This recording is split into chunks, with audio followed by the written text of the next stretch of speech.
About a year ago, I asked you guys to drop your biggest social media questions for a video, and I promised I'd answer them soon. Yeah. 1 year later, we're finally doing this. Call it a delayed video or call it whatever you want. But we're here now. But seriously, going back and reading through the 70 plus comments you guys left, I noticed something. A lot of you had different questions, but the problems behind them were weirdly similar. And the worst part about all of this is that I made those mistakes too, even before becoming the #1 player in mania years ago. So today, 1 year late, let's stop coping and talk about why you're still not improving at mania again. Let's start with the first mistake I noticed across the post. Mistake number 1. You think improvement is just a straight line pointing up. I get it, because we go like this. We grind every day, and that makes us expect better scores, better accuracy, and better consistency every single session. And when you have a bad day, the first thought you have will automatically be, oh no, I'm getting worse. But you guys already know, mania and every game in general doesn't work like that. And typically, having a bad session today doesn't mean yesterday's progress got deleted or whipped like that. It's just that most of the time, your brain is still processing patterns in the background, or sometimes you're just tired. But more importantly, you simply need more time. Sometimes, this can be a bit complicated or demotivating, but it's always nice to keep in mind that there are good days and bad days, in any discipline, and in anything really. There are days where you will feel more inspired, and others where you won't, and there are other days where inspiration won't be enough, and that can frustrate you. It's okay guys. mania, besides obviously requiring a big amount of physical skill, is also very mental. If you're thinking all the time that you need to improve, eventually that pressure will make you play worse. Instead, play with intention and think about the game with short-term and long-term goals. And I know some of you will be asking, what will your long-term goal be to improve? How? With a short-term goal. Something quick, like, I want to improve in this map. It's not always about improving fast and going straight up. What I always recommend is trying to vary a bit between patterns, maps, trying new things and things outside your comfort zone, and only after that, working on whatever you want. The point is, a plateau is not always the dead end, and a bad session isn't really the end of the world. Improvement usually looks terrible while it's happening, but there's something very funny that I want to point out. And I know you guys will feel this. When you feel stuck, you usually start trying to blame something. And in mania, that thing is usually your left hand. Or your less dominant hand actually. That is our mistake number 2 for this section. I'm going to call the weaker hand the left hand because it's just easier that way. If you're left-handed, then just pretend it's that right hand the entire time, please. Honestly, reading these comments, why is everyone's left hand using strike? It's like your right hand is playing the game and your left hand is just there for emotional support or something. I don't get it. 1 year later, I hope your left hand has improved a little bit. But if it didn't, this section may be for you. Look, your weak hand isn't broken. It probably just has less exposure, less control, and less confidence with certain patterns. But what do most players do? They try to fix it by playing maps way above their skill level. But that really won't help you train your left hand. You're going to mess up a little bit more with your muscle memory. What I'm about to recommend here is completely personal, by the way. I always found it really useful to play maps with a lot of one-hand trails, for example. They're important for a lot of different patterns because you're repeating a very similar motion that later shows up in things like streams, hand streams, and jump stream, and more other patterns. But for other skill sets, especially in Korjak where the movement is much smaller and much different from the ones that I mentioned before, a lot of people run into different problems, and in those cases, I think it's worth checking your keyboard position. One thing I have done for years is to slightly tilt my keyboard, move it closer, and use experiment until I find the sweet spot for my hand. Hand position is extremely important, and I think most people already know that. Try sitting closer to your desk, or try moving your keyboard around. Try extending your arms a little more, and just experiment and see what feels comfortable. Unfortunately, I can't tell you the exact position to use, because what works for me may not work for you. But if it helps, you can try slightly tilting your keyboard to the right and positioning it a bit closer to your weakened hand. That led us to the point where a lot of players immediately jump to speed when something doesn't feel comfortable. But sometimes, the problem isn't speed at all. Sometimes, it's control, your technique, and more. And that leads perfectly into the next mistake. This is going to be our mistake number 3, speed rushing. Everyone wants to be fast, and I get it.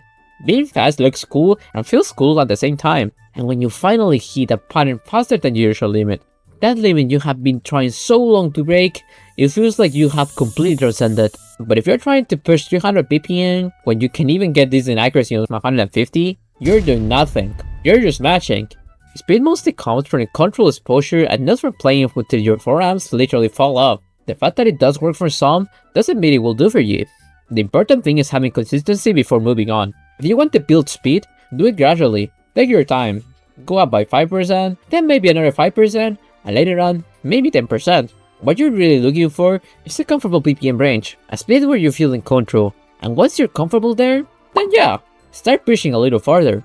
Try slightly faster maps, but don't immediately jump into maps that are completely outside your range. If you're getting 88, 90%, maybe even lower, then you're probably pushing too far. Every once in a while it's fine, and it's fun, we'll do it. But if your goal is actually improving, I'd recommend expanding most of your practice on maps where you're consistently getting around 94% to 95% or higher. If you can't do that yet, leave them out for later. That's one of the nice things about OC Mania. Of course, this changes a bit once you're a more experienced player. There will be days where that map you're getting 90% on suddenly starts making sense, and sometimes those maps can lead to huge improvements. But from my experience, most players improve much faster when they build things gradually instead of constantly jumping to the fastest thing they can find, because playing something difficult is one thing, actually learning from it is another. Don't get me wrong with this, playing maps above your level is kinda fun. We'll do it because it gives you a bit of dopamine, but if every session looks like that, you're probably making things harder than they need to be. And speaking of making things harder than they need to be, let's talk about setups once again. This is going to be our mistake number 4. Thinking a new keyword is gonna fuel your skill issue. Now, you guys know me, I have reviewed rapid trigger keywords, and I've talked about setups. I care about latency, feel, switches, all that stuff. And yes, going from a bad membrane keyword to a good mechanical or HE keyword can be a huge upgrade, and good gear definitely removes your limitations. But it doesn't replace practice and hard work. Buying the exact same keyword as your favorite top player won't magically give you their reading, copying their resolution won't give you their timing, and using their settings won't give you their hands. Honestly, this is going to vary a lot from person to person. When I first started playing OC Mania, I was using the keyword that came bundled with my old all-in-one PC. After that, I switched to one of those hybrid or semi-mechanical keywords that promise they are amazing, but they are not really. I still improved a lot on it. In fact, I got all the way to around Epsilon level before I ever done a proper mechanical keyword. Then, about 2 years after I started playing, I finally got my first real mechanical keyboard, a Dookie 1-2 Mini, and that's when I actually noticed a huge difference. The feel was better, the consistency was better, and that made my accuracy get better immediately, which made me basically say, there is no going back. So, what am I trying to say here? You can get good with almost anything.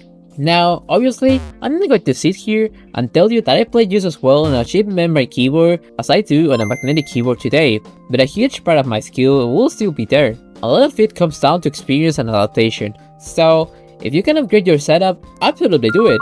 A better keyboard can help, but please, don't let your setup become an excuse. I understand why people ask about hardware. I used to ask those questions too. Just don't convince yourself that a new keyboard is the thing standing between you and improvement. The best setup is not the one your favorite player uses, it's the one that lets you play comfortably and consistently at the same time. Sometimes, the thing stopping you from improving is not your keyboard. It isn't your scroll speed or any of the things I'd mentioned before. Sometimes, you're just tired. Mistake number 5, and honestly, probably the most important one. Never allowing yourself to rest. Someone asked, how do you know when to take a break? And this is funny because I waited over a year to answer it, so technically, I took the break, maybe too seriously. But if I'm being honest, if you're playing through physical pain, or you're just so frustrated that every session just makes you angry, logging off isn't being lazy actually. Rest is literally the thing that allows improvement to continue. Grinding until you hate the game isn't a flex. I have already talked about this in a show before, but honestly, taking breaks is a really good thing. Don't be afraid of losing skill just because you stop playing for a few days. Whether you're busy, burned out, or simply don't feel like playing, it's usually fine. Your muscles get some rest, your mind gets some rest, and when you come back, the game often feels fresh again. One thing I think is really important is learning the difference between playing because you genuinely want to play and playing just because you feel like you have to. If you're opening the game every day out of obligation, there's a good chance you're already a little burned out. I know this because it happens to me all the time. During NWC, for example, I get scared of taking even a single day off. I start thinking, what if I lose my accuracy? What if my ratio gets worse? What if I come back rusty? But honestly, most of that is just mental. And funnily enough, the more you think about it, the more likely it feels like it's going to happen. So yeah, take breaks when you need them. Be patient with yourself. A few days away from the game won't erase years of progress. Sometimes, the best thing you can do for your improvement is to stop before you start destroying your relationship with the game, because social mania is already hard enough. You don't need to turn every session into a punishment or suffering. Whenever you started, I thought the only way to improve was just to play more, and to be fair, play more of course does matter. But sometimes the answer isn't just play more as you might think, as I mentioned in past times. It is easier than you think. Sometimes, it's play differently, play easier, focus on control, and stop copying people and take a break, or you just go outside and touch grass for a few days. Be patient with yourself. Improvement in this game takes forever. So yeah, thanks for waiting, keep grinding, and I'll see you in the next one.